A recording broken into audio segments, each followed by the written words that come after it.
Good morning students. इसके पहले वाली क्लास में हम लोगों ने मेथड के बारे में जाना, टीचिंग के बारे में जाना, ठीक है। और मेथड में मैंने आपको कई सारे मेथड बताए जो कि आपको इम्पोर्टेंट है, जिसमें से मैं इसकी पिछली क्लास में आगमन और निगमन मेथड पढ़ा चुकी हूँ। आगमन और निगमन मतलब इंडक्टिव एंड डिडक्टिव मेथड खत्म हो चुका है। हमने बताया था कि विधि ये जो क्या होता है, लैटिन भाषा से, यानी जो मेथड होता है वो क्या है, लैटिन भाषा का वर्ड है, लैटिन भाषा का, जिसको हिंदी में क्या कहते हैं, इसका अर्थ होता है क्या, इसका अर्थ क्या होता है, मोड अथवा वे होता है। मोड और अथवा वे मतलब हिंदी में इसको क्या बोलते हैं, हम माध्यम बोलते हैं, माध्यम अथवा रास्ता, ठीक है। मतलब हमने बताया था कि जब किसी भी कोई भी छात्र होता है, उसकी जब कोई समस्या होती है और समस्या के समाधान के लिए हम क्या बनाते हैं, जो टीचर होता है वो क्या बनाता है, कोई न कोई उद्देश्य बनाता है, और उस उद्देश्य की पूर्ति के लिए हम क्या करते हैं, कोई न कोई शिक्षण प्रक्रिया प्रारंभ करते हैं, जिससे कि उस छात्र के समस्या का समाधान हो सके और छात्र आसानी से और अच्छे से सीख सके और अपने लक्ष्य को प्राप्त कर सके।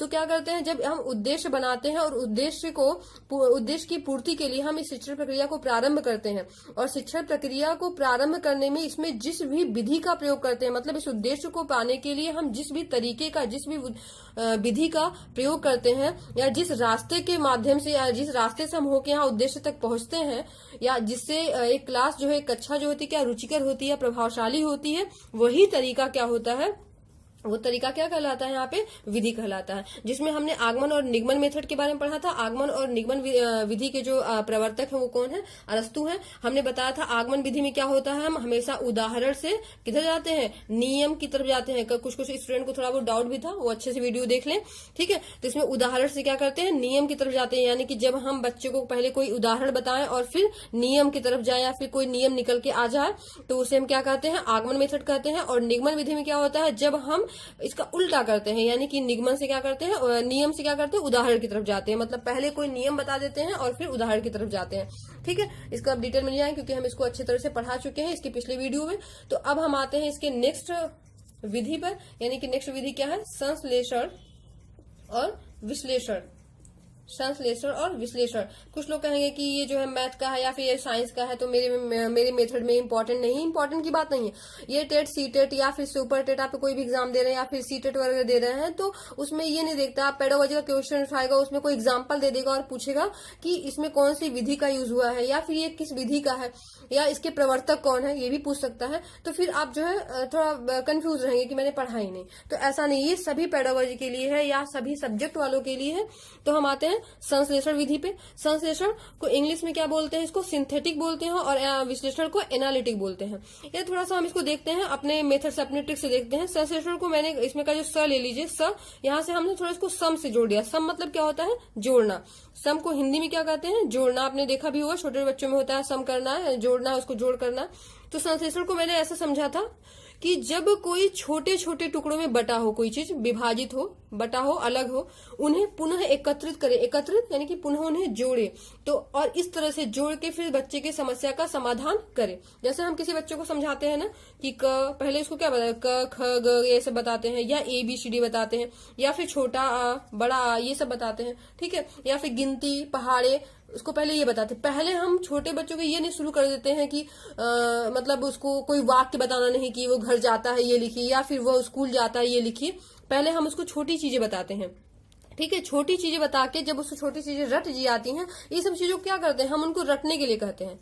रटने के लिए बोलते हैं ना, ये वो उसको समझता नहीं, बस क्या करता है, रटते जाता है। क से क्या होता है, ख से क्या होता है, या क के बाद क्या आता है, ख के बाद क्या आता है, वो क्या करता है, केवल रटता है। तो आपको एक चीज और यहाँ पे क्लियर हो गया होगा कि जो संश्लेषण मेथड होता है वो क्या करता है, ये रटने पर अधिक जोर देता है। समझ रहे हैं ना। और रटने की प्रवृत्ति किसमें होती है, ध्यान दीजिएगा, छोटे क्लास में होती है या छोटी कक्षाओं में होती है, ठीक है। अब आप इसके पहले स्तर पढ़े होंगे ना, स्मृति स्तर, याद आया, स्मृति स्तर, स्मृति स्तर याद आया होगा आप लोग को। स्मृति स्तर में मैंने क्या बताया था कि इसमें ये रटने पर बल देता है और छोटी कक्षाओं में याद है। लेकिन आप ये मत सोचिएगा कि स्मृति स्तर का या रटने पर बल दे रहा है तो इम्पोर्टेंट नहीं है, क्योंकि आपको बताया गया था कि जो रटने पर बल देता है वो मानसिक क्षमताओं के या बच्चों की स्मरण शक्ति को क्या करता है, मजबूत करता है। तो यानी यहाँ पे एक आपका प्लस पॉइंट क्या बन जाएगा कि ये स्मरण शक्ति को क्या करता है, मजबूत करता है, बच्चे की मानसिक क्षमता को क्या करता है, बढ़ाता है। ठीक, यहाँ पे आप ध्यान दीजिए। लेकिन एक चीज और है, जो बच्चे यहाँ पे रटते हैं वहां उनका ज्ञान क्या होता है, वो इस जो नेक्स्ट हमारी विधि है क्या, विश्लेषण मेथड है, उसके अपेक्षा क्या होता है, अस्थायी होता है। समझ रहे हैं, मतलब कोई भी चीज अगर हम रट रहे हैं तो वो क्या होता है, अस्थायी, इसकी अपेक्षा अस्थायी होता है। वो तो अलग बात है, छोटे बच्चे होते हैं बार बार रटते हैं, उनको वही रटना रहता है, केवल वही छोटी चीजें पढ़ना होता है, इसलिए वो रटते रटते धीरे सीखते हैं। लेकिन रटने से ही स्टार्ट होता है, हम ऐसा बिल्कुल नहीं कहेंगे कि वो रट के फिर भूल जाते, नहीं, वो रटने से ही सीखने की प्रवृत्ति को आगे बढ़ाते हैं, फिर धीरे धीरे वो आगे सीखते हैं। तो यानी यहाँ पे क्या हुआ, ये रटने पे अधिक बल देता है, ठीक है, या अधिक जोर देता है। और यहाँ पे छोटे छोटे टुकड़े जो बटे होते हैं, जब उनको हम एकत्रित करके, यानी जब बच्चा क ख ग ये सब सीख जाता है, तो हम लास्ट में क्या कहते हैं अब बताओ ये क्या लिखा हो, तो कहता है क, ठीक है, और इसमें ल जोड़ देते हैं, फिर कहते हैं म जोड़ दिए, ठीक है, इन तीनों को जोड़ दिए, अब बताओ ये क्या हो गया, तो बच्चा क्या कहता है, कलम हो गया। अब इसको हम क्या किए, यानी कि वर्णमाला से, देखिए वर्णमाला से हम कहाँ गए, वर्णमाला से हमने बच्चों को क्या सिखाया है, इसको यहाँ पे क्या सिखाया है, बच्चों को शब्द सिखाया। ये क्या हुआ है, शब्द बना ना, यहाँ पे शब्द बन गया, ठीक है, यानी कि हम बच्चों को शब्द का ज्ञान कराएं। अब देखिए शब्द के बाद हम क्या बताते हैं बच्चों को, जब शब्द आ जाता है उनको तो हम वाक्य बताते हैं। अब देखिए आपका यही क्वेश्चन बन गया, अभी एग्जाम में पूछ दिया कि जब हम किसी बच्चे को वर्णमाला, ठीक है, समझ रहे हैं ना, वर्णमाला बताएं या वर्णमाला का ज्ञान कराएं, या फिर ऐसे ही दे दिया कि वर्णमाला से शब्द और शब्द से वाक्य, वर्णमाला से शब्द और शब्द से वाक्य की तरफ हम जाते हैं, तो ये किस विधि में आता है, समझ रहे हैं, ये किस विधि का तरीका है, या फिर ये किस विधि के अंतर्गत है। तो आप अगर पढ़े रहेंगे तभी तो समझेंगे क्या है, ये संश्लेषण विधि है। यानी कि जब हम पहले बच्चों को छोटे छोटे टुकड़ों में कोई चीज बटा होता है या उसको सिखाते हैं, और उसको सिखा सिखा के छोटे छोटे टुकड़ों को सिखा के, और फिर लास्ट में क्या करते हैं, उसको एक करके बच्चे के सामने रखते हैं या उसकी समस्या का समाधान करते हैं, तो बच्चा जल्दी से सीख जाता है। और ये क्या होता है, संश्लेषण विधि होता है। और किस पे बल देता है, अधिक रटने पर बल देता है।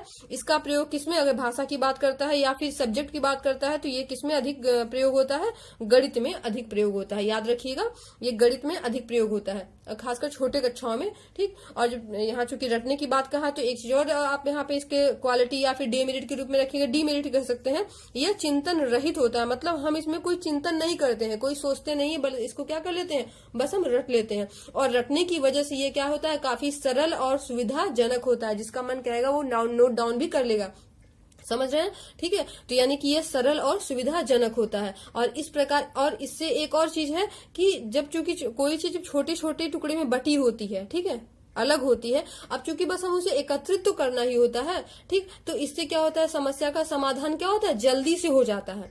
लेकिन हाँ, समस्या का समाधान जल्दी से होता है, और इससे एक और बेनिफिट बच्चों को क्या मिलती है, बच्चों में जो है सृजनात्मक जो शक्ति होती है, जो सृजन करने की, मतलब जिसमें क्रिएटिविटी आती है, वो उसका विकास होता है। उसका विकास कैसे, जैसे कोई छोटी छोटी चीजें हैं, अब जैसे आप लोग छोटे बच्चों को देखेंगे पजल वगैरह, या फिर टुकड़ों में नहीं आजकल आता है, ABCD का आकार अलग अलग होता है, और बच्चों को दे दिया जाता है, तो उसको कोई आकार, या फिर कुत्ता बिल्ली का चेहरा, फिर उसका पेट, पूंछ, ठीक है, उसका पैर, हाथ सब अलग अलग रहता है, बच्चों को कहते हैं जोड़ने के लिए, बच्चे क्या करते हैं, उसको ऐड करते हैं, जोड़ते हैं, देखे होंगे आप लोग, घर में भी देखे होंगे, उसको बच्चे क्या करते हैं, जोड़ते हैं। वो भी देखिए वहां पे क्या है, संश्लेषण विधि का प्रयोग हुआ है। वहां पे बच्चा क्या करता है, छोटे टुकड़ों क्या करता है, अलग अलग क्या करता है, उसको जोड़ता है, और जोड़ के कुछ एक नया बनाता है, या फिर उस जो या कुत्ते का चित्र है, या बिल्ली का, या फिर किसी भी जानवर का, या किसी भी चीज का है, तो उसको ज्ञान भी हो जाता है। तो इस प्रकार वह संश्लेषण विधि होती है। क्लियर हुआ। अब हम आते हैं नेक्स्ट, विश्लेषण मेथड। देखिए, अब संश्लेषण मेथड हो गया, ठीक है, संश्लेषण मेथड आपको समझ में आ गया होगा, विधि समझ में आ गई होगी। तो जैसे आपने पिछले क्लास में पढ़ा था आगमन और निगमन विधि, हमने बताया था कि अगर आपको आगमन विधि आ गई है, तो जो आगमन विधि होती है उसका बिल्कुल उल्टा क्या होता है, निगमन विधि होता है। तो यही चीज इसमें होगा, जो संश्लेषण मेथड होता है बिल्कुल उसका उल्टा क्या होता है, विश्लेषण मेथड। अगर आपको संश्लेषण समझ में आ गया है तो विश्लेषण आपको बताने की जरूरत नहीं है, खुद ब खुद ये निकल आ जाएगा, या फिर आपको समझ में आ जाएगा। तो यहाँ पे हमने बताया था, आप इसको ट्रिक से याद कर ले सकते हैं। अगर स से शुरू हुआ है तो सम से आप याद कर सकते हैं। सम मतलब क्या होता है, यहाँ पे इंग्लिश में आप लीजिएगा, वो सम विषम मत लीजिएगा। यानी सम मतलब क्या, जोड़ना होता है। यानी जब कोई छोटे टुकड़े में कोई चीज बटा होता है, कोई चीज भी टुकड़ों में हो, और उसको हम जोड़ के उसके किसी बच्चे का समस्या का समाधान करते हैं, ठीक है, उसको जोड़ के एकत्रित करके, तो वो क्या होता है, संश्लेषण। अब आते हैं विश्लेषण मेथड पे, ठीक। यानी किसी समस्या का समाधान करने के लिए जब उसे टुकड़ों में बांटना हो, इसका मतलब समझ रहे हो ना, बांटना हो, मतलब कि यहाँ पे तो टुकड़ों में पहले से बटा हो, लेकिन यहाँ पे क्या होता है, बांटना होता है। ठीक है, मतलब कोई चीज है, अब उसको अलग अलग करना है और अलग अलग करके फिर उसकी समस्या का समाधान करना है, तो ये क्या होता है, विश्लेषण। और चूंकि अलग करके उसके समस्या का समाधान करना होता है, तो थोड़ा सा ये क्या होता है, यहाँ पे हम क्या जाते हैं, जटिल से सरल की ओर। मतलब पूरी समस्या आपको कोई दे दिया है, बहुत बड़ी समस्या है, ठीक है, यानी कि जब एक साथ समस्याएं जब आ जाती हैं तो क्या होता है, वो जटिल होता है ना, जब समस्याएं एक साथ आ जाती हैं। इसका मतलब आप अपने दैनिक दिनचर्या से भी देख सकते हैं, जो दैनिक में आप यूज करते हैं। मान लीजिए आपकी लाइफ में कोई ऐसी प्रॉब्लम आ रही है, चारों तरफ से आ रही है, मतलब आपकी पढ़ाई से भी आ रही है, फिर आपके घर से भी आ रही है, फिर आपके कॉलेज से भी आ रही है, ठीक है, या अपने फ्रेंड से भी आ रही है, मतलब चारों तरफ से जब कोई समस्या आ जाती है तो हम उसे क्या कहते हैं, जटिल मानते हैं ना। मतलब एक साथ कहते हैं ना, मेरे साथ एक साथ कई सारी समस्याएं आ गई और बहुत परेशान हो जाते हैं। जब एक साथ सारी समस्याएं आ जाए तो उसको क्या कहते हैं, हम जटिल। और जब हम उसको अलग अलग करके, मतलब पहले इसको सॉल्व करते हैं, फिर इसको सॉल्व करें, फिर इसको सॉल्व करें और फिर इसको सॉल्व करें, तो इसका मतलब क्या हुआ, तो हम किधर जा रहे हैं, सरल की ओर। अब देखिए हम आपको दो चीज बता रहे हैं, एक तरह से शिक्षण सूत्र भी हो गया। देखिए यानी कि जब हम जटिल से सरल की ओर आते हैं, जब समस्या एक साथ होंगी तो उसको हम जटिल ही मानेंगे। जब जटिल है तो जटिल से नहीं, जब हम किसी उसको टुकड़ों में बांट देते हैं, ठीक है, समस्या एक साथ है, हम इसको टुकड़ों में बांट दिए, इस टुकड़े को पहले सॉल्व किए, ठीक है, और उसके बाद फिर इस टुकड़े को सॉल्व किए, फिर इसको सॉल्व किए और फिर इसको सॉल्व किए। यानी जब टुकड़े टुकड़े करके हम सॉल्व करते हैं तो ये क्या होता है, हमारे लिए आसानी होती है ना। आपने कहानी तो सुनी होगी बचपन में कि अगर से कोई लकड़ी है, लकड़ी का जो गट्ठर है अगर एक साथ बंधा हुआ है तो क्या होता है, ये जो है इसको तोड़ना क्या होता है, कठिन होता है। लेकिन अगर यही जो लकड़ी अलग अलग हो जाती है तो क्या होता है, इसको सरल। तो समझ लीजिए ये क्या एक साथ समस्याएं हैं, अब इसको हमें तोड़ना है तो क्या अलग अलग करना पड़ेगा, यानी कि इसको टुकड़ों में बांटना पड़ेगा। तो आपको क्लियर हो रहा होगा कि विश्लेषण मेथड में क्या होता है, जब समस्याएं एक साथ हो, मतलब एक साथ मतलब जटिल हो, और जब जटिल से हम सरल की ओर आए, ठीक है, यानी कि हम समस्याओं को छोटे छोटे टुकड़ों में हम बांट दें और फिर उसकी समस्या का समाधान करते हैं। मतलब जब किसी भी छात्र की समस्या का समाधान करना हो तो उस समस्या को पहले हम छोटे छोटे टुकड़ों में बांट दें और फिर उसका समाधान करते हैं, तो वो क्या होता है, विश्लेषण विधि होता है। ठीक, और ये विश्लेषण विधि में सूत्र क्या होता है, जटिल से हम सरल की तरफ जाएंगे तो बिल्कुल उसका उल्टा हो जाएगा। समझ में आ रहा, इसमें तर्क शक्ति और निर्णय लेने की आदत का विकास होता है। अब तर्क तो करेंगे, जैसे इतनी सारी समस्याएं आ गई तो हम अपने मन में सोचेंगे ना कि पहले कौन सी समस्या बहुत ज्यादा है, ठीक है, या बहुत ज्यादा मेरी लाइफ में इंपॉर्टेंट है, पहले उसको सॉल्व करना चाहिए। ठीक है, तो हम तर्क करते हैं, आपस में समझते हैं, फिर निर्णय लेते हैं इनमें से कि कौन सी समस्या जो हमें सॉल्व करना है। ठीक, उस तरह से हमारे अंदर क्या हो जाता है, तर्क शक्ति, ठीक है, तर्क शक्ति और निर्णय लेने की क्षमता का विकास हो जाता है। ठीक है, संश्लेषण विधि की ये बिल्कुल विपरीत विधि होती है, आप ध्यान दीजिएगा। और जब चूंकि तब तर्क शक्ति और निर्णय लेने की क्षमता का विकास हो रहा है और हम इसमें कोई चीज क्या रट रहे हैं, नहीं रट रहे हैं, हमें कोई चीज याद नहीं करना पड़ रहा है, समझ रहे हो, अपने आप चिंतन करके समस्या का समाधान कर रहे हैं। और इस वजह से करेंगे तो ये क्या हो, ज्ञान क्या हो जाएगा, अस्थायी हो जाता है। ये ज्ञान अस्थायी होता है, मतलब कि अगर फिर ऐसी कोई समस्या आई तो हम इस पिछली समस्याओं से कुछ न कुछ समझ के, कुछ न कुछ सोच के अपने नई जो समस्या है उसका समाधान कर लेते हैं। समझ में आ रहा है, ये छोटे कक्षाओं के लिए उतनी इंपॉर्टेंट नहीं होती है, क्योंकि बच्चे होते हैं तो बच्चों के सामने अभी आप एक साथ समस्या रख देंगे, छोटे वो भी बच्चे हैं तो वो कैसे सॉल्व, अभी जैसे मैंने बताया कि आप पहले क सिखाइए, ठीक है, फिर ल सिखाइए, फिर म सिखाइए, ठीक, और फिर तीनों को जोड़ने के लिए कही तो आसानी से जोड़ लेंगे। लेकिन पहले ही उनको क ख ग का जानकारी न हो और आप उन्हें पहले ही बोल दें कि ये लिखा है कलम, या फिर ये लिखा है कि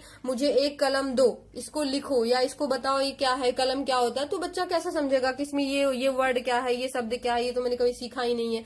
तो यानी कि छोटे बच्चों के लिए ये जो विधि क्या होती है, अनुपयोगी होती है।